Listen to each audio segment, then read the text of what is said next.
sa verse 3, at nagising si Jacob sa kanyang pagkakatulog. At siya ay nagalak ng mainam sa pangitain ng kanyang nakita. So, nakita niya, magandang pangitain. Nangako si Jacob ng ganito, O Yahweh, kung ako'y sasamahan ninyo at ingatan sa paglalakbay na ito at makakabalik na muli sa bahay ng aking ama, sasambahin kayo sa lugar na ito na pinagtayuan ko ng batong alaalang ito at ibabalik ko sa iyo ang 10 bahagi ng lahat ng ipinagkaloob ninyo sa akin. At tinawag niyang Bethel ang lugar na iyon na dati tinawag na Los. Ang kukunin natin dito sa conclusion, yung promise ni Jacob na ibigay niya ang 10 bahagi, 10% sa lahat ng blessing na dumating sa kanya. Ngayon, ginawa ba ninyo yan? Marunong ba kayong mag-tithes? Sabihin nyo, kunti lang kasi ito bawasan pa niya, wala na natira, wala na. So, yan kasi ang madalas, biro mo, kung kunti lang, 10% lang doon, halimbawa, ang income mo, sa isang buwan, 100 lang. Sa isang buwan niya, 100 lang. Kunti lang talaga, isang buwan 100. O, magkano ang 10%? 10 piso. Ipagkait mo ang 10 piso. Okay. Basahin natin to. Basa. Genesis chapter 28, verse 22. Sa dakong ito, kung saan ko itinayo ang batong pang-alaala, sasambahin ka namin at ibabalik ko sa iyo ang 10 bahagi ng lahat ng ibibigay mo sa akin. Sa Genesis to chapter 28, verse 22. Ito yung sinabi ni Jacob. Sa Genesis, original Bible to. Kapariho doon sa Book of Jasher. In this place, where I build this memorial stone, we will worship you, and I will return to you the 10th of everything you give me. Pero mayroong talagang di marunong sumunod. Ay ngayon, anong mangyari dyan? Eto. Dito muna tayo. Basa. Malakias chapter 3 verse 10. Dalhin ang lahat ng inyong ikapo sa bahay ng alahayam upang tustusan ng mga pangailangan ng isang tagapamahala ng sambahayan. Subukan ninyo ako sa bagay na ito at bubuksan ko ang mga bintana ng langit at ibubuhos ko ang maraming pagpapala sa inyo. Doon kasi sa Bible na doctorated, hindi kasi ganitong pagkasulat. Sabihin niya, mayaman na si Hawa.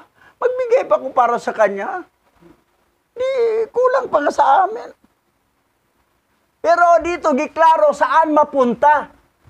Ito bring all your tithes to the house of Alahayam to provide. Saan i-provide?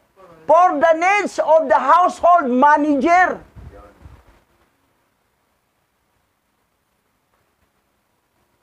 Sino yung senior pastor? Siyang tatanggap. Try me in this matter, and I will open the windows of heaven and pour out many blessing upon you. Saan mapunta? Upang tustusan ang mga pangailangan ng isang tagapamahala ng sambahayan. Doon sa assembly. Anong kakainin sa namumuno doon? Yung ibabayad pa niya sa Google Translator. Sa ilaw tubig pa. Kasi doon yung mapunta ang pera. Oh, dalhin ang lahat ng inyong ikapo sa bahay ng alahayam. Ito, assembly. Upang tustusan ang mga pangailangan ng isang tagapamahala ng sambahayan. Subukan ninyo ako sa bagay na ito at bubuksan ko ang mga bintana ng langit at ibubuhos ko ang maraming pagpapala sa inyo. Kaya lang, naghihirap ang iba kasi hindi nga marunong mag-tithes. Yan ang mangyari. Kunti lang kasi. Sa isang buwan, magkano bang income dumating sa'yo, sa iyong trabaho? Oh. Halimbawa, ilagay na natin, sa isang buwan, 50 pesos lang talaga ang kanyang na-income. Ibawasan mo itong 50 pesos, ano na matira? Eh, magkano ang tayo sa 50 pesos? 5 piso. 5 piso, ipagdamot mo pa.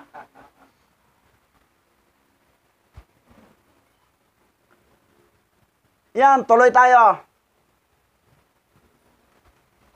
Basa. Malakias chapter 3 verse 8. Ang tanong ko, nararapat bang nakawan ng isang tao ang alahayam? Hindi. Ngunit ninakawan ninyo ako. Sa paanong paraan? Sa mga ikapo at mga handog. Yan. Kayo mga hindi nagtatights and offering, ang tawag sa inyo, magnanakaw. My question is it proper for a person to rob alahayam? No. But you rob me. In what way? In tithes and offerings. Ngayon, dito tayo sa Cebuano. Anong tawag? Sa Cebuano tayo. Basa. Malakias chapter 3 verse 8. Ang akong pangutana mao. Mao. Amay ba alang sa usa ka tawo nga mangawat sa alahayam? Dili. Apan itulis ninyo ako sa unsang paagiha sa mga ikapulo o mga halad. Ang tawag sa mga taong hindi nagbigay ng tithes o offering, tulisan. Tulisan. Ditulis ninyo ako. Pero Ilocana to si Pastora. Hindi sasanay sa Cebuano salita eh. Ang akong pangutana mao. Kami tatlo, kabisado namin to. Angay ba alang sa usa ka tawo na mangawat sa alahayam? Pero mo mangawat sa alahayam. Hindi ka nangawat sa kapwa-tao, kapitbahay mo. Ang gikawatan mo, si alahayam, doon ka nangawat kay alahayam. Pero mo, mas matindi ka pang kawatan. Dili. Apan gitulis ninyo ako. Aba, tulisan. Sa Bisaya, tulisan. Sino dyan mga tulisan? Yung hindi nagtahit sa nupereng, mga tulisan yan. Apan gitulis ninyo ako sa unsang paagiha sa mga ikapo o mga halad. Kayong nanonood sa YouTube channel. Mga tulisan ba kayo? Isipin mo sarili mo, tulisan. Kawatan, tulisan. Sinong gikawatan? Si alahayam. Mas matindi pa, ha? Kaysa mangawat ka sa kapwa-tao mo. Pero ang gikawatan mo, mas masahol ka pa. Kasi si alahayam na ang gikawatan mo. Paanong paraan? Kung hindi ka magbigay ng tithes offering, kawatan ka, tulisan pa. Okay. Tuloy. Malakias chapter 3 verse 9. Sinumpa ko kayong lahat dahil ninakawan ako ng Ang dami palang hindi nagtatayas ng upering, buong bansa pa. I curse you all because the whole country robbed me. Yan ang mga na-translate sa original. Yan ang lumabas. Oh, sinumpa. That's why, naghirap talaga dahil kawatan nga, tulisan. Tuloy. Basa.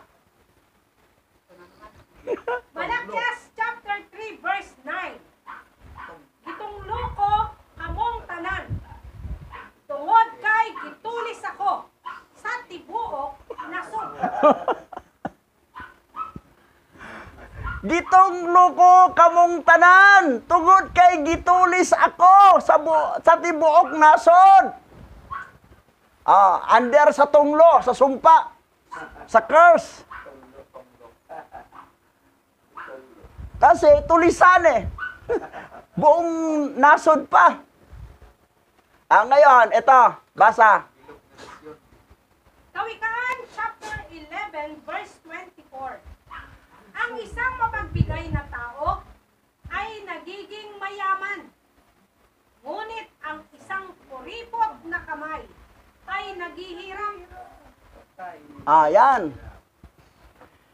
Kaya kayo naghihirap kasi kuripot, kawatan, tulisan. A generous man is getting rich, but stingy hands suffered. Ang isang mapagbigay na tao ay nagiging mayaman. Nagiging mayaman yung mapagbigay na tao. Ngunit, ang isang kuripot na kamay ay naghihirap. Hirap ang buhay, may ganito. Kuripot ka siguro, Tulisan ka, kawatan ka. Ayan. Bato-bato sa langit, tamaan bukol.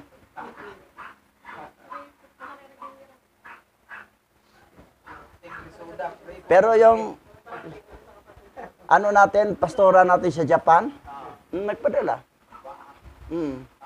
Kasi maninipa yun Cake yun nagpadala.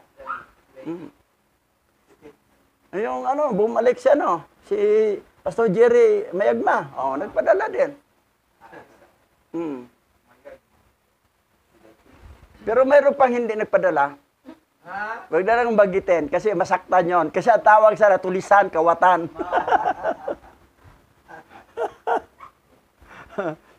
Sabi niya, nakahiya naman, liit lang tayo. Ano kaya? Kung yan ang sikreto sa blessing Kahit ang tithe mo sa isang buwan, 10 piso lang, walang problema. At least nag-tithe ka para may blessing ka. Kasi pag hindi ka mag-tithe, you are under curse. Ikaw ay tulisan, kawatan. Hindi naman yun para sa para protektahan ka sa blessing. Yun lang po ang purpose. Huwag mo ikahiya kung konti lang ipadala mo sa GCash. Bisa, padala ko sa GCash, lang to, 100 lang. Okay, no problem.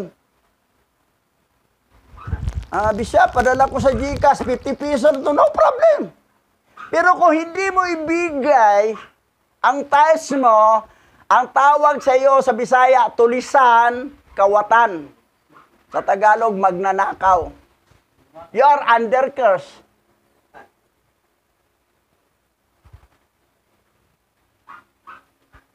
Ito ang last. Isaiah chapter 1 verse 19.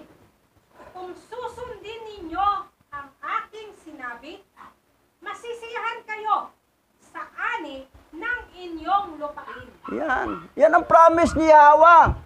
If you follow what I say, you will enjoy the harvest of your land.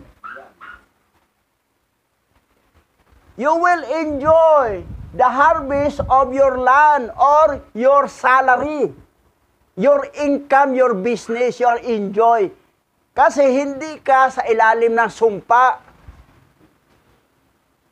Dahil ang sabi pa nga ni Hawa, buong bansa nga. Sinumpa niya kasi ang daming mga tulisan, kawatan. O, tama na, bugbog sarado na kayo. Pero para maalis ang sumpa ninyo,